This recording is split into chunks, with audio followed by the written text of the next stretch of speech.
Okay, welcome back to my series on making your own solar vacuum tube oven. Now, when I first set out to making my own solar oven, I was able to readily find a lot of videos online that showed how other people had made their oven. So rather than trying to reinvent the wheel at first, I determined that would be the best direction to go and try to source parts that other people had already tried to source. I found quickly that some parts I had to make myself or try to improve on what other people had done. And one of the challenges was coming up with a way, the cooking tray that fits inside of the glass tube. And what a lot of people were doing so far online is they were reaching out on eBay. There happened to be a gentleman that was there that was making a tray specifically for the tube style ovens, and this is what he was selling. So I did go ahead and order one of those just to see what it was that he had available and see what the quality of it was. And it is a good design. There are a lot of the professionally made tube ovens that are out there that use this gentleman's design, and even some that include his actual the parts that he made and sold and provided to the company. So I did go ahead and order one for myself, and I liked it. It had a thermometer, it had a nice wooden handle, it had a way to store the food. But right off the bat, when I took it out of the package, there were a couple things that I was really disappointed with. The first thing that I noticed is, well, it's a good design. The first thing I noticed is the tray is aluminum. Now, aluminum, when I saw that, I thought all bets are off. I'm not going to use this for cooking any food. Aluminum is a neurotoxin, and it actually contributes to, if you've got health conditions or you can develop health conditions, I know it promotes Alzheimer's. People that have multiple sclerosis or MS have problems with aluminum, and the aluminum toxicity will definitely cause those medical conditions to get worse, or you can even develop them by the metal toxicity or aluminum toxicity. So initially I did not want to cook any food in this. Now the other thing, being aluminum, it is a little bit more flimsy. It's a nice design. It is lightweight, and yeah, it would be functional. But I just didn't like that part of it. So the very first thing that I wanted to do was come up with a way to improve on this. And I basically took this same idea. Now, I want to be upfront. If you can find one of these online and you just want an oven to use quickly, you could get away with ordering one of these. As a matter of fact, what I would do, and the reason I kept this, is you can go on eBay and you can buy stainless steel 4-inch mini cooking trays or pans that would, the square ones or the rectangular ones, would fit right down in this, so you wouldn't actually be putting your food in contact with the aluminum. It would come in contact with the stainless steel tray or cooking utensil that you would put down inside of this tray. And as long as it fits in the tube, it's going to work just fine. So if you can find these, there's no reason to not buy them. Now, another drawback with this is when I purchased mine, the gentleman did have a note on his advertisement saying he only had so many of these left, and that once he was sold out, he did not plan on making them anymore. And I have checked his eBay webpage, and these are not available on there anymore. Now, I don't know if he's going to make some more later and put them out on eBay. So I'll leave it up to you. If you want to take the shortcut, the quickest way is to just buy one of these. They're about 45 bucks, somewhere around in there. Now, what I did, since I was making several ovens and he ran out before I could buy more of these, and just because I didn't really like the aluminum, I decided to go ahead and make my own. Now, I'm going to be up front with you. Let me first show you. This is the tray that I made. I used his design, but I was able to make it out of stainless steel, and it's just about the same size, a little bit shorter than the one that he put together. I'm going to say it's about 1.5 inches shorter than the one he put together. But I took the same features that I liked. I've got the wooden handle so I don't burn my hand. I've got the cooking thermometer. The shape of it, this is so you can set it down and it doesn't roll or rock while you're preparing your food in it. Mine is stainless steel though, and so mine actually is thicker stainless steel. It's going to be more durable. I guarantee you mine's going to last longer than his. But I will be up front. This is going to be the most challenging part of this entire project. You're going to have to cut metal. You're going to have to file and sand metal. You're going to have to bend metal. And you know, there's going to be a good bit of work involved. Now the first one of these that I built, I was able to finish everything. Wasn't working nonstop on it, but the first one of these I did get done in about 3 days, and I was working a few hours a day on it. Wasn't like an all-day project. So if you're really gung-ho and want to knock one of these out, you could probably do one of them in a day. Now I've never worked with metal before. I had to figure out ways to bend the metal, ways to cut the metal. I just don't have a metal wood, or I've got a woodworking shop in my garage, but I just don't have metal tools. And I'm sure there are a lot of people that could whip one of these out a lot quicker than I was able to do, and probably do a much better job. So if you do have some suggestions, please leave them in the comments below for the other viewers who are watching, who may be able to get some good knowledge out of the tips that you can share. If you make one of these that's better than mine and you wouldn't mind sharing one of them with me, I'd be happy to pay you for it. Just send me a couple pictures or a video and let me see what it is you put together. Anything you're able to do to improve on this design, please let me know about that too, because I'm sure my other viewers would like that. So enough of that. Let's go ahead and get started with building this thing. For the ends of our cooking tray, we're going to be using some of these right here. Now what this is a stainless steel mini baking pan. It's a mini cake pan. I found these on Amazon.com, and I will leave the link down below for where I ordered them. They come in sets of 4.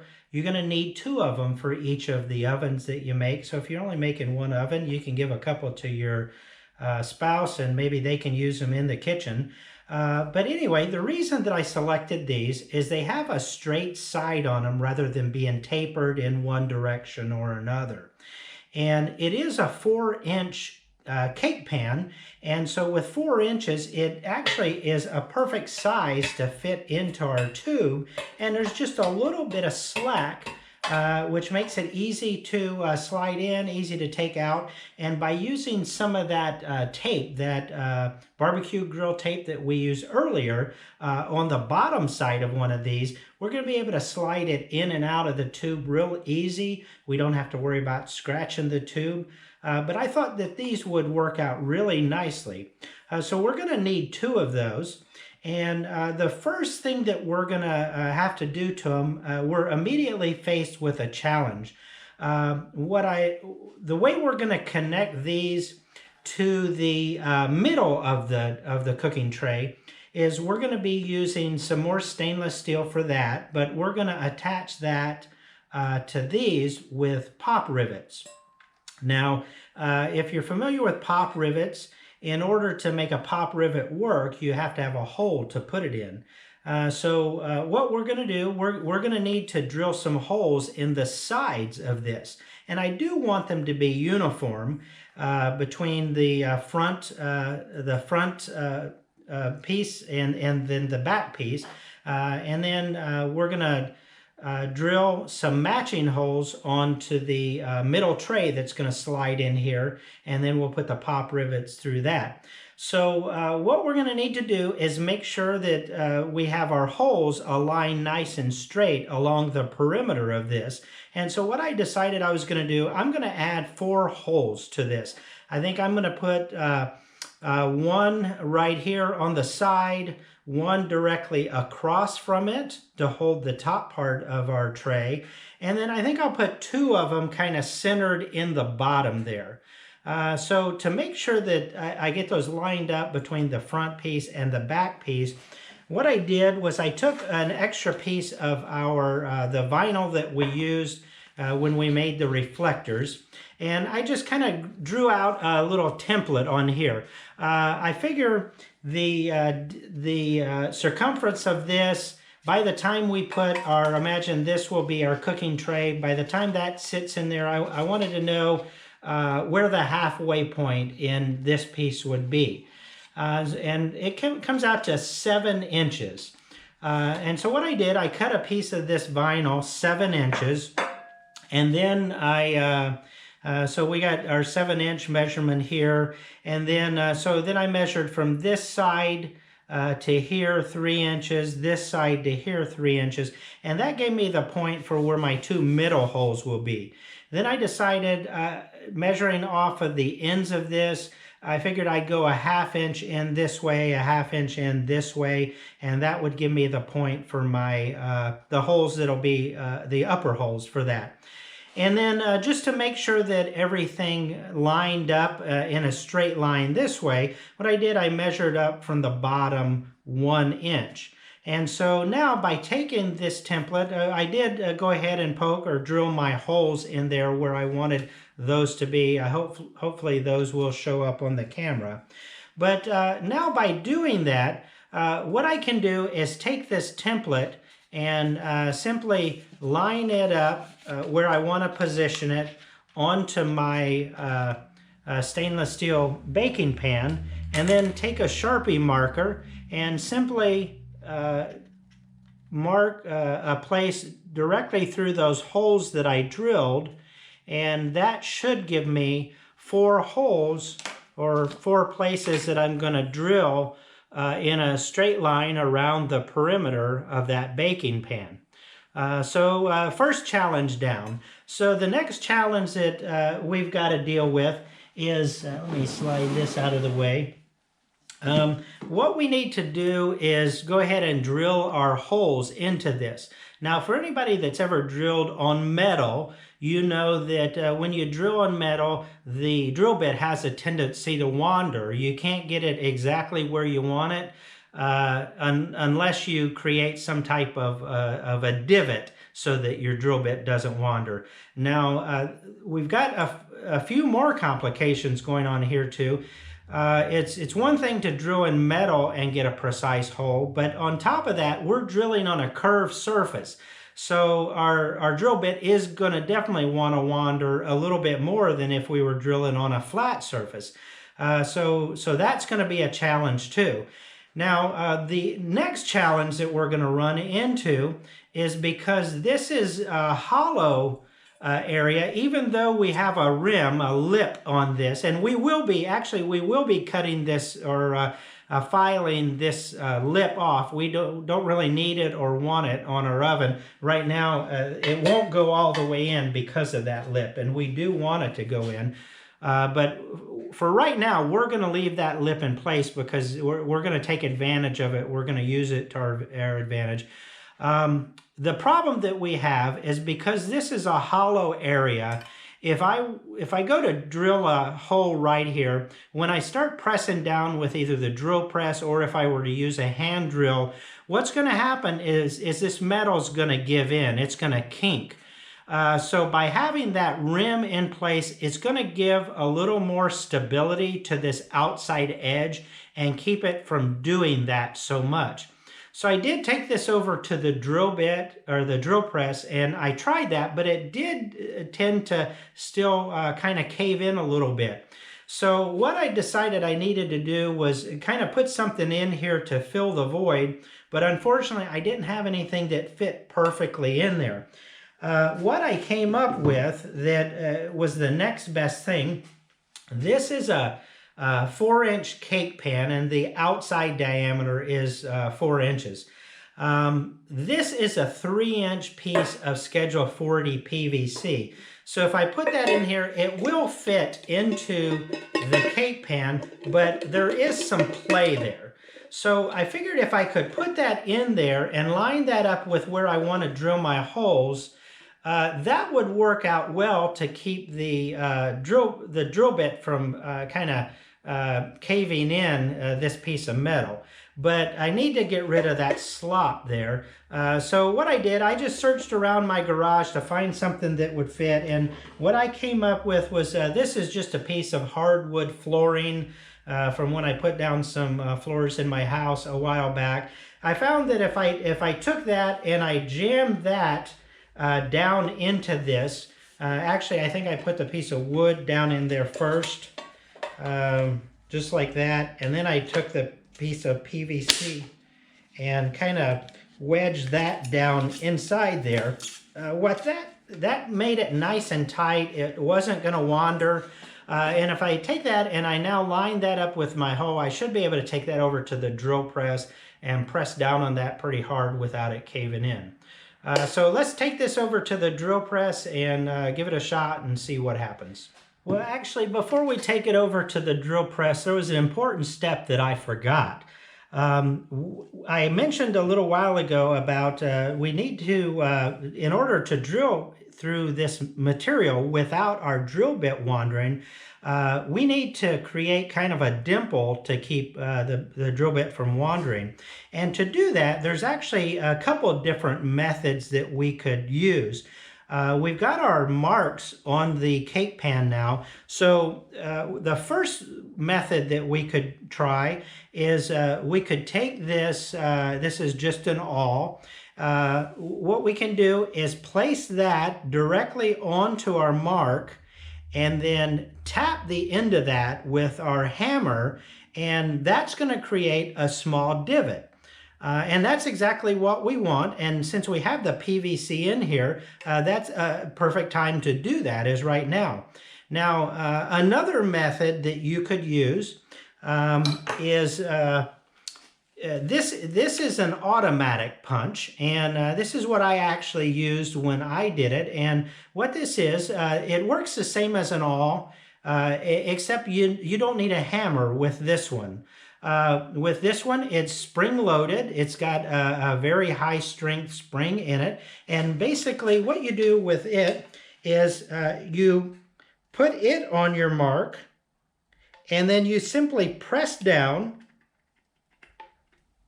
And when you get to a certain point, that spring is going to basically break, and it's going to act as a hammer, and it's going to propel the point forward. And it's going to create a divot. Now, I found that to make sure you get a really good divot, what you're going to do is put it, keep it on the same mark, and actually do that 3 or 4 times. And that's going to give us a real nice divot to go with. And I'm going to go ahead and repeat that all the way around on all 4 of our marks. If you do lift it up like I just did, just feel around and make sure you get it exactly back on the same mark. And you should be good to go. And we're going to just go work our way all the way around the cake pan. You see how that did that? Imagine if that were the drill bit.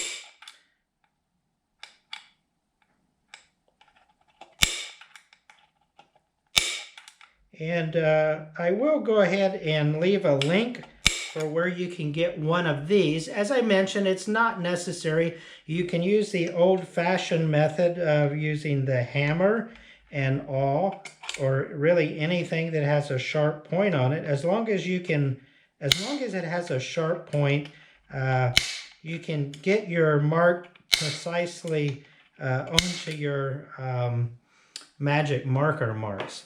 So we've got our divots all the way around. I doubt that that's going to show up on camera, but that should make a big difference when we get over to the drill press. So let's go ahead and head back over there again. Okay, here we are at the drill press. And so what I'm going to need to do, because this cake pan has a lip on it, it's not going to sit flat on my drill press table. So what I did, I simply took another piece of this scrap flooring that I had.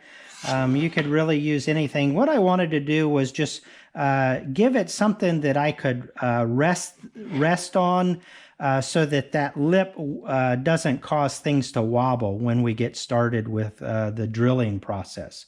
We can have this going over in either direction.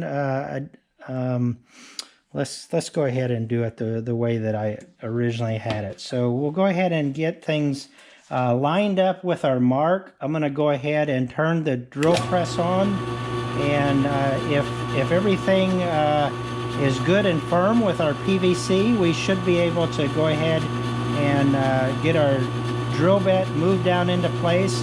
And it's not wandering because it did find that dimple, and so we're just going to go ahead and press down and work our way through it.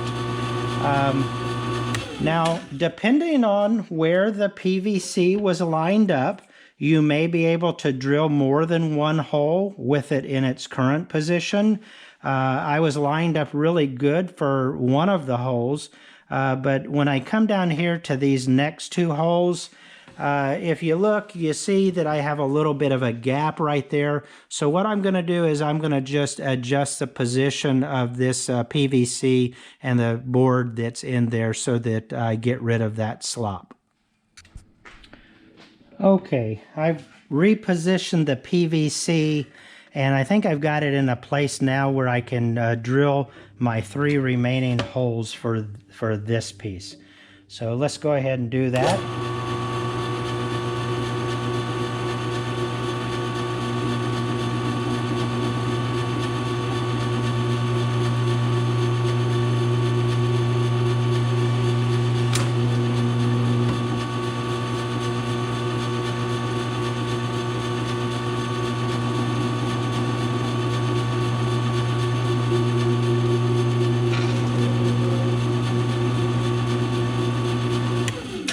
Well, it looks like we ran into a small problem, which is good, because if we have this on camera, it'll kind of give you an idea of what you may need to do.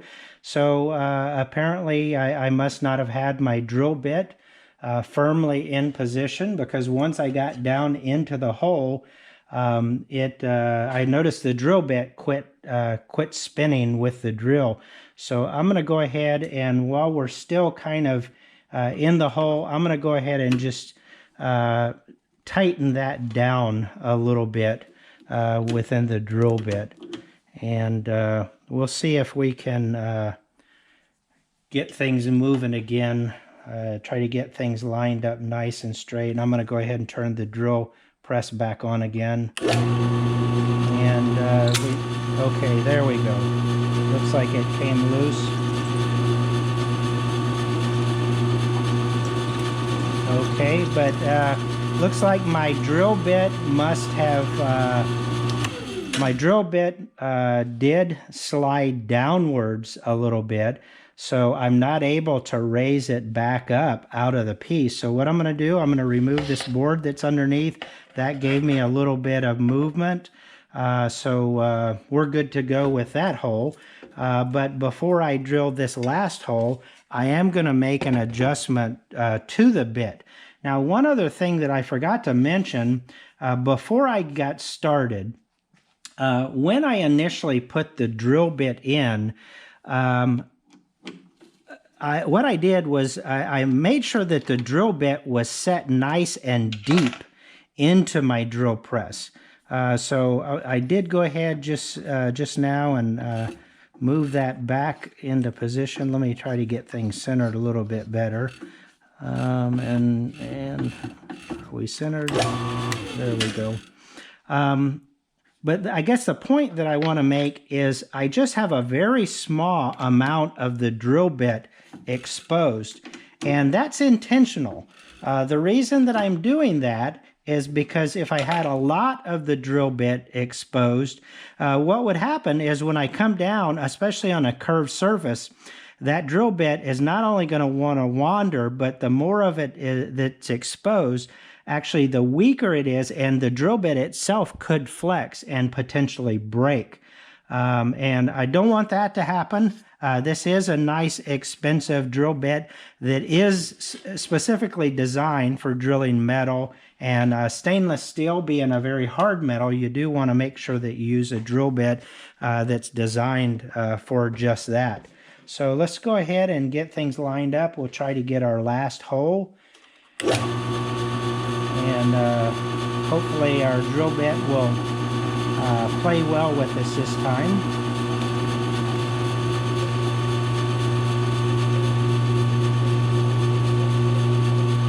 And you can actually see that metal flexing a little bit there. That's exactly why we had that PVC in there. So we should be good to go now. All 4 holes drilled in this piece. Okay, so you can see we now have our 4 holes, and they line up nicely with the marks that we had.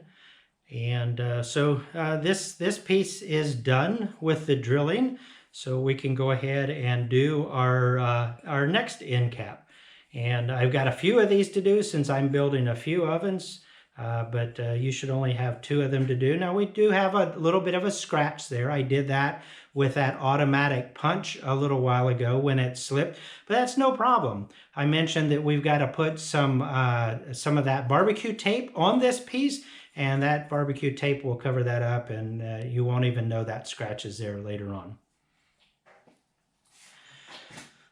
So now that we've got all of our holes drilled in the side of our end pieces, what we're going to do now is we're going to get rid of this rim. We're not going to need that since it won't fit into the oven. And I thought for quite a while, and I tried a couple different ways to figure out how to get rid of that the best way.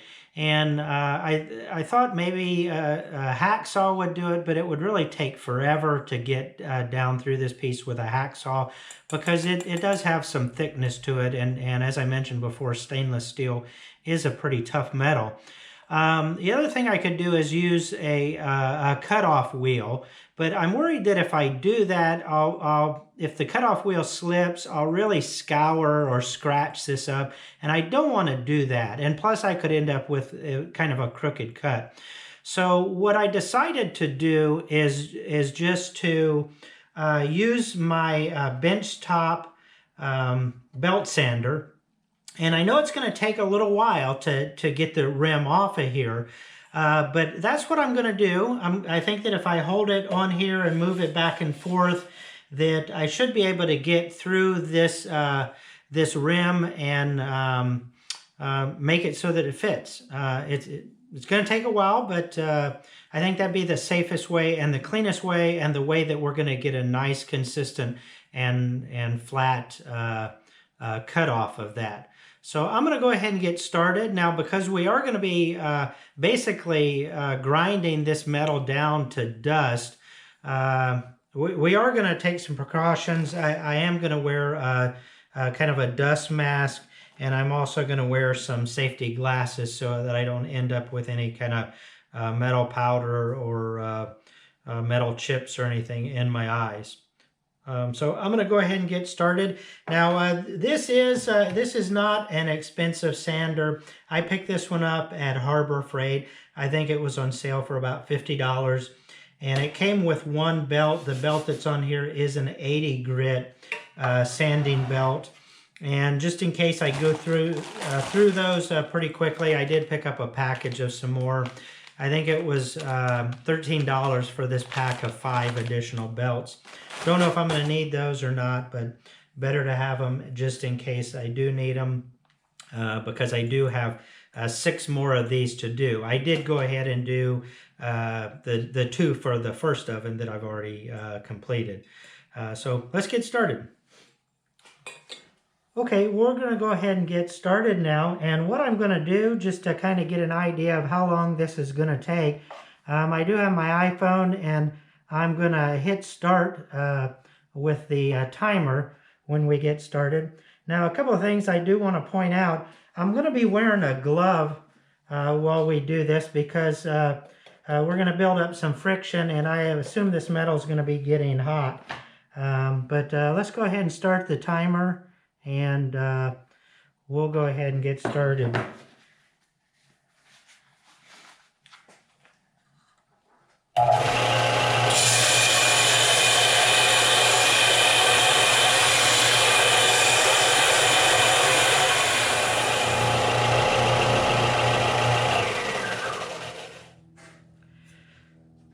Okay, we're we're just under about 9 minutes, and looks like we got it all ground down nice and even.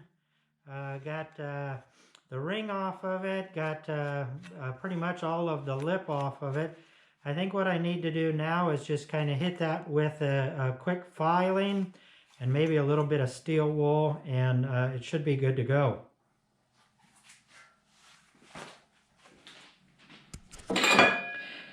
Okay, what I've got here is just a real fine file, and I think what I'm going to do is just kind of run this around the top to get any burrs or anything off of there.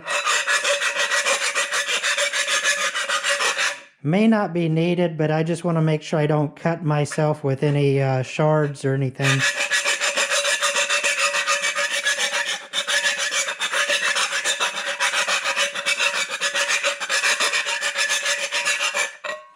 I think that's pretty good, and I think I'm just gonna real quickly run it around the inner and outer edges of this too, just in case there's anything maybe rolled over into there.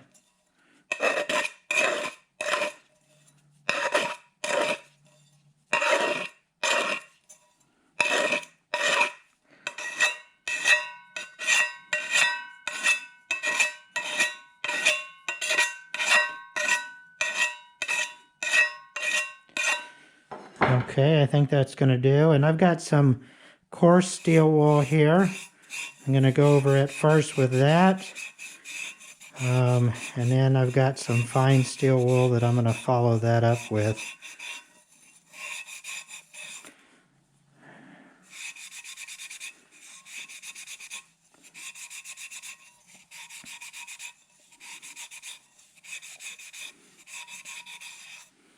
There we go. I think I'm going to call that done. So you can see the edges are nice and neat. There's no more rim on there. There's no lip on there. So that's going to work nicely. Now I just have a few more to do. Okay, so now that we've got our end caps done, the next part is to join them together with our tray. Now, what I'm using for the tray material is, again, I want to continue using stainless steel so that I've got a safe cooking surface to go with. And so, honestly, I looked all over the place for some the right size sheets of stainless steel, something that was thick enough so that it was durable, but also thin enough so that I can bend it into the shape that our cooking tube is going to be. Had a real hard time finding the right kind of stainless steel anywhere. And so what I ended up settling on was I turned once again to Amazon.com and I picked up some of these. Now these are 20-inch baking trays that are made out of stainless steel. It's advertised as 20 inches, but when you measure it from the outside rim to the outside rim, it's just a little more than 19 inches. I don't know how they measure that. The distance this way, I believe, is 14 inches, but that doesn't matter. We're only going to need about 7 inches of that, because if you'll remember when we made our template for drilling our holes, we planned on a 7-inch amount to use for our tube. So this part is going to be tedious, and if you have access to sheet stainless metal like this, I suggest that that's what you go ahead and do. Otherwise, this next part, you're not going to need to do this, but we're going to have to do a lot of preparation of these trays to get it into this format so that we can use it. So the first thing that I did was, now when you buy these trays, I could only find them in 2-packs. So if you're only going to make one cooking tube, you're going to have an extra tray. Once again, take it in your kitchen and use it there. These are good, durable, solid trays. I'm sure you'll get many years use out of it. But what I did to prep the tray is I went ahead and took a Sharpie marker and I just drew a line around the inside perimeter of this. I did use a square to try to keep my lines nice and straight. And the idea, we want to get as much this way as we can, because our cooking area inside of our tube is about 19, a little more than 19 inches of use. Since this tray obviously isn't 19 inches, or a little more than 19 to the outside edge, we're going to try to get about 18 inches of usable space in this direction right here. So after you've drawn your lines, the next thing we want to do is we're going to clamp this down to the table so that we've got a good secure place to do some cutting.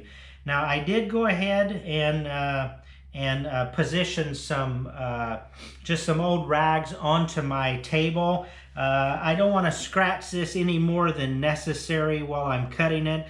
So with these with the rags down in between my tabletop and the tray, it should offer a little bit of protection.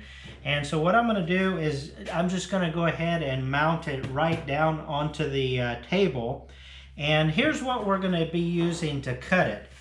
This is, once again, I went to Harbor Freight and I bought, this is just an angle cutter grinder, and it's got a 4.5 inch cutting wheel. I think you can pick these up anywhere from $20 to $30. And when you do this, when you pick this up, also pick up at least a whole package of these wheels, because you're going to go through at least one or two of them in the cutting process. Since stainless is a durable material, it's going to eat up this wheel as we start cutting through it. But anyway, the other thing that you're going to need for this part right here, you're probably going to need a couple clamps to clamp your tray down. And the other thing, because this tray obviously is recessed so that the clamps can reach all the way down and or to hold everything secure, I also have a couple wood blocks that I'm going to use. I'm going to just set these down inside of the tray to give my clamps a little more biting surface on. I've got one of those at this end and one down at that end right there. I'll go ahead and reposition the camera, and then we'll go ahead and start cutting this stuff. Okay, now you can see how I have the clamps positioned, and so my tray is nice and securely mounted to the table. Now before I start cutting, there are a couple things that I just want to let you know. First of all, I am wearing safety glasses since I'm cutting metal. I don't want any chips of metal to come up and hit me in the eye. And then the other thing that I'm going to try to do as I'm cutting through this, I'm going to cut nice and slow, and I'm going to try to stay to the outside of my cut line. The idea is I can always go back later and sneak up to the line, which is what I'm going to do, but I want to make sure that the blade doesn't bite into the metal and take off and mess up the inner surface area that we're going to use for our cooking tray. So first thing I'm going to do is plunge down through this side wall, and then I'm just going to walk the saw very slowly up the edge. And you do have to be careful if you have never used a cut-off wheel like this. It does tend to pull itself forward, so you do have to go nice and slow and keep a good grip on this. And like I said, I'll cut nice and slow and stay to the outside, and then we'll do some cleanup later on, if necessary.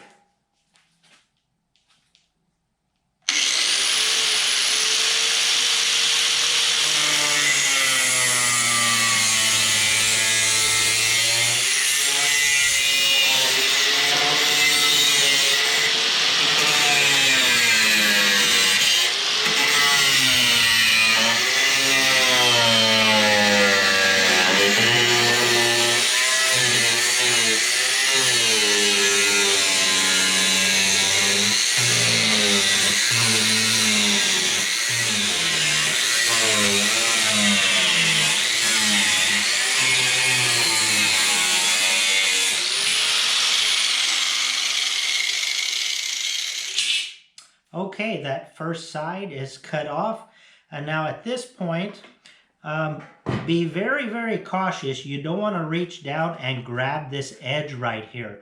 What you're going to find after we pull this up from the table, during the cutting process, this wheel does roll a sharp edge of metal downward. So this entire lower area of this tray will indeed cut your fingers pretty bad. So what we're going to do now is pop these clamps off. We're going to rotate the tray around and go ahead and cut the second side. And try to get everything repositioned here for our clamps. And just repeat the process. Now, one of the other things that I should have mentioned before I started cutting, you probably noticed all the sparks that were flying. So you do want to make sure that wherever you're cutting, that you don't have any flammable liquids or gas cans or anything behind you. That would be a bad situation.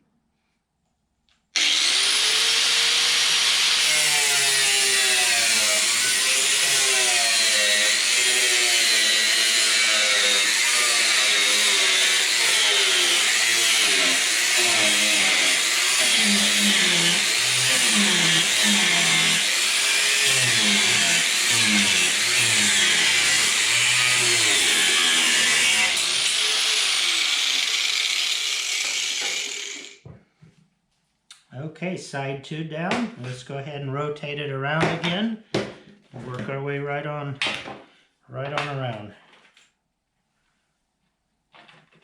And you notice that I am rotating it clockwise, and the reason that I'm doing that is just so I've got the open space without the lip, so I don't have to do that initial plunge cut through the lip. Just save me a little bit of time and less risk of when you do that initial lip, the saw does tend to want to jump around a little bit. And as you do this, the cutoff wheel will get smaller as you're working your way through this metal. At one point I may have to stop and change this if I don't have enough depth to work with anymore.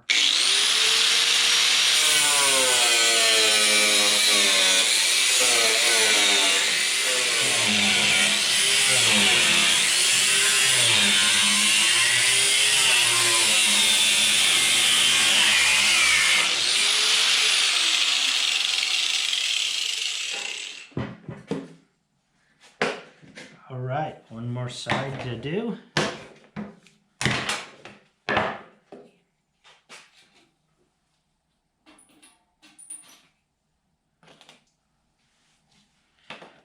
Now, in case you're worried about the sharp edges, there is going to be a good bit of cleaning up that we have to do, and that's the, like I said, this part is going to be somewhat tedious. After we do our final cleanup with the cutoff wheel, we're going to have to go back and hit this with a rasp and a nice steel file.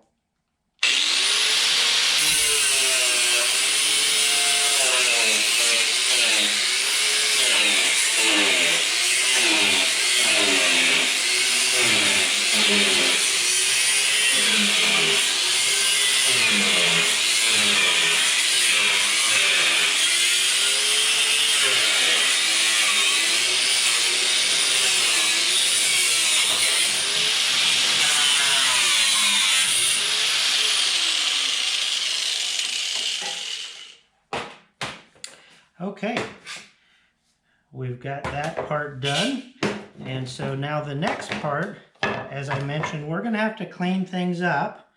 There's a couple things we need to do. Because of the way that the inside corners were of the tray, you can see I do have an obvious hook right there. So what I'm going to do is I'm just going to place this flat on the table and hit that with a hammer and flatten it out. And I'll have to do that around all 4 corners. Now on this side, I don't know if it's obvious on the camera there, but we do have a very sharp edge all the way around this. So we are going to need to clean that up with a file, but before we do that, what we're going to do next is we're going to go around this whole thing again, and we're just going to touch up. We're going to sneak up on this line with the cutting tool or the grinding tool, and we're going to try to come all the way down to the inside edge of our blue line that we had. And if we do that, we should have a nice even cut all the way around it. Now we're primarily concerned about our two short edges because those will be inside of our end caps.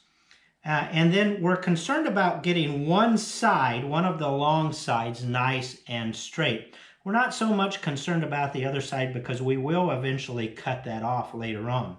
So let's go ahead and get this mounted back on the table, and we're going to sneak up on those lines with our grinder just to get things a little bit closer.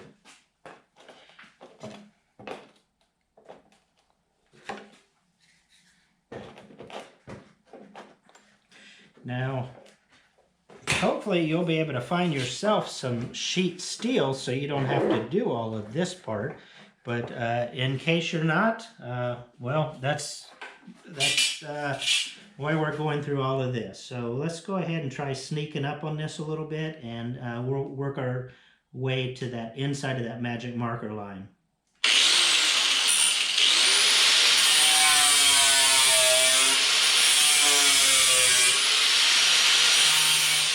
Okay, so now that I've got it all trimmed up, the next thing to do is hit the edges with a file and just make it safer to handle. I'm going to be using two different files. One is kind of a rougher rasp type file that's made for metal. I'm going to initially hit it with that. And then what I'm going to do is follow it up with this fine steel file, and that should clean it up nice and get rid of the edges. Now these are the same files that I used before when we were working on the end caps. So let's go ahead and get going on it. And as far as this part, you'll know when you're done because you won't have any sharp edges. And so you are going to have to touch it with your fingers to kind of test it. Just go at it real easy. And you are going to have to do both sides, the upper side, and then flip it over and do the bottom side. The bottom side is going to have more of that rolled sharp edge, so be careful when you're handling it at this point.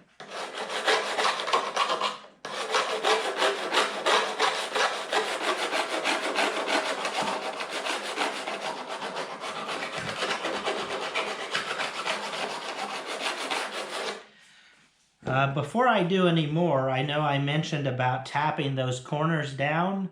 I didn't do that before, and they are kind of in the way now, so I'm going to go ahead and do that right now.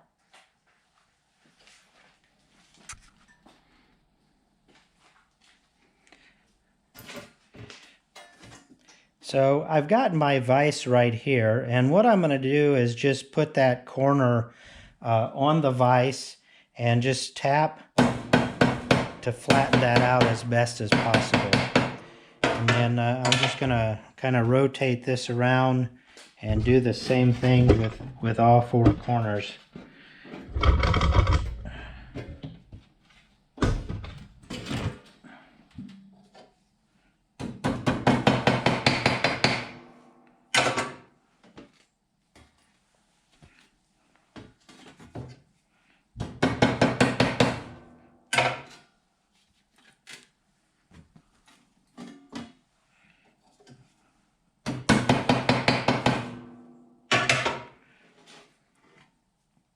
Okay, those should be good now.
do the touch test, and as long as you don't have any burrs, you should be good to go.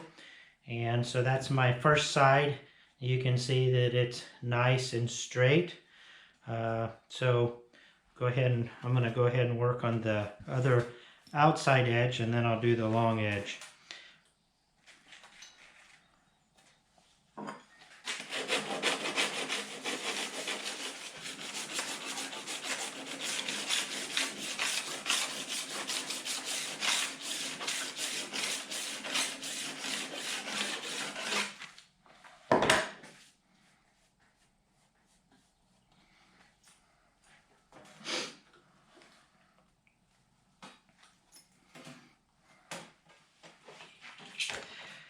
Okay, got another one ready. All sides are filed down. I did go ahead and measure 7 inches from my finished edge to the point that is going to be the opposite side of the tray. So we got it done. It's not too scratched up. So we're ready to move on, and I'm going to go ahead and do one more of these. Yeah, I know it's a lot of work just to get a flat piece of metal ready to go, but unfortunately that's what we have to deal with. So I'll come on back when we're ready for the next step in the process.